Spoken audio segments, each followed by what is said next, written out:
So I start off by creating the rough sketch, and I always make sure that I'm creating the rough sketch using a lighter and a brighter color so that when I'm creating my final line art, it's easier for me to look for the details that I have on my rough sketch. Alright, and I also make sure that the rough sketch lines are slightly thicker than the lines that I'm going to create in the final line art work. Also, when I create the rough sketch, I just do not worry about it being perfect in the first go. I create the whole sketch and then I look for imperfections on my portrait and then I go ahead and fix it. That's just my whole process. Like, I just created this rough sketch and I was quite aware of the imperfections the portrait had at the time of drawing, but I did not worry about it being perfect just yet. I waited until I finished the complete sketch, and then in the end I went ahead and fixed the sketch wherever it needed the fix. And here you go. This is the final rough sketch. Before we go ahead with the line art part of this video, there are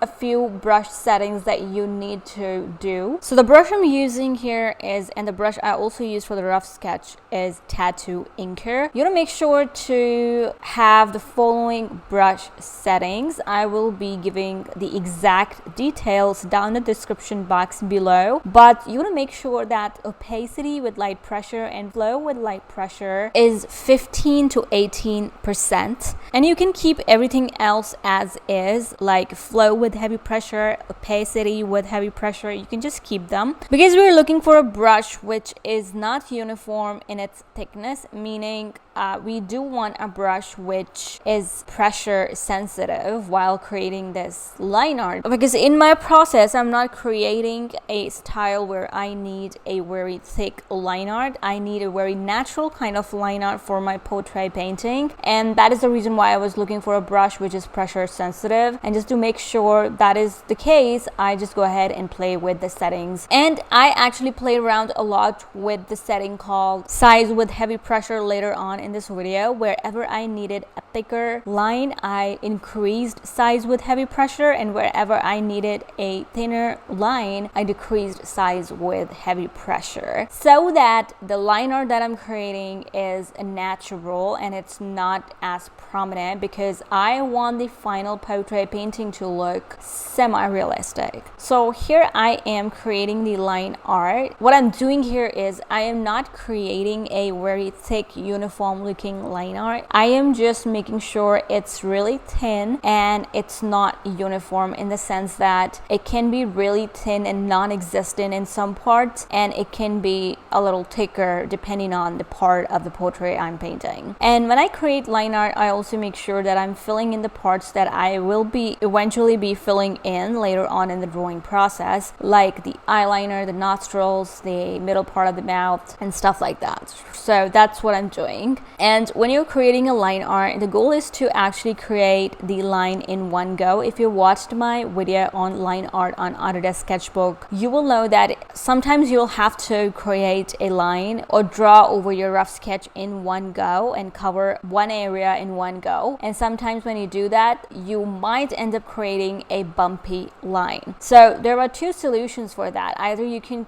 enable stabilizer, I think brush stabilizer, that's what you call it, or what you can do is you just go ahead and cover the area with the line, and if there are any bumps, just erase them and zoom into that part and reconnect them so that there are no bumps. So if you want to know what I'm talking about, I will link that video down below. If you watch this video and that video, everything will make much more sense. But yeah, that's what I did here for the portrait part of it. For the face and the eyes and everything else, I made sure that my lines are thinner, crispier, and natural looking, so that when I'm painting the face, it's not looking crazy. I want to make sure it looks semi-realistic. For the rest of my painting, I made sure that I am creating a much more thicker lines over my rough sketch like this, and for that I again increased the size with heavy pressure setting for this brush, and I went ahead and started creating this line art. Now it does look crazy in the end, like when I match it with the thinner, crispier line for the portrait, it looks ridiculous. But in the end, what I ended up doing is I ended up reducing the opacity for the thicker line art part for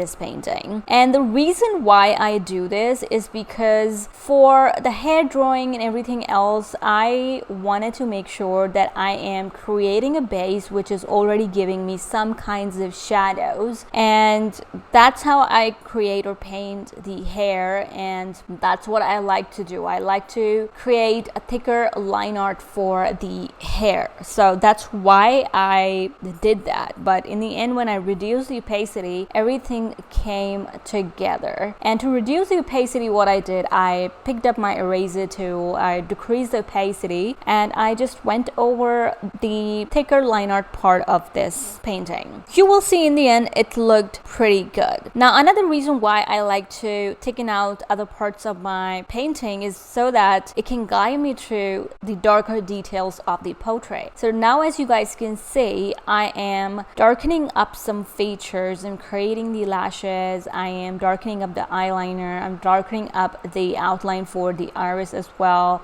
I also created some eyebrows. I also filled out lips and some shadow on the nose just by this brush, all right, barely there. All right, why do I do that? Because later on when I color the portrait this way, it actually enhances my whole painting, and that's why I like to do it. And also in the end guides me as to where I should be creating darker features, or where I should be adding more depth and where I should not be adding more depth. So that's that. Now, as you guys can see, it looks all put together. It does not look out of place. The thicker liner part of this painting also is coming together with the thinner, crispier lines for the portrait that I've created. So that is my line art process, and this does help me when it comes to coloring my painting. And if you want to see the final result, like how my painting turned out, make sure to follow me on Instagram. I'll be posting that soon. I've not colored it yet. I'm gonna be coloring it soon. I am really excited about it. But yeah, this line art process supports my coloring process. If you want me to create a video on how to create rough sketch from scratch, first of all, a video on my coloring process on Autodesk Sketchbook, I would love to create those. If you want me to, do let me know in the comment section down below. But yeah, other than that, I hope you found this video helpful. I hope you're taking something away from this tutorial. But other than that, I will see you guys in my next video.